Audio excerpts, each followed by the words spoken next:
यहाँ पर आपको एक इंतहाई अफसोसनाक खबर से आगाह करते चले, महसन पाकिस्तान और एटमी साइंसदान डॉक्टर अब्दुल्कदीर खान इंतकाल कर गए।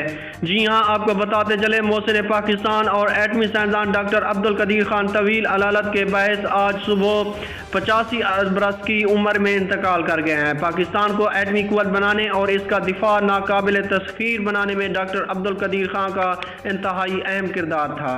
मुताबिक डॉक्टर अब्दुल्कदीर खान में 26 अगस्त को कोरोना वायरस की तशखीस हुई थी। बाद डॉक्टर अब्दुल्कदीर खान को तशवीशनाक हालत के बायस कोटा रिसर्च लेबॉरेटरी अस्पताल के कोविड वार्ड में दाखिल कर दिया गया।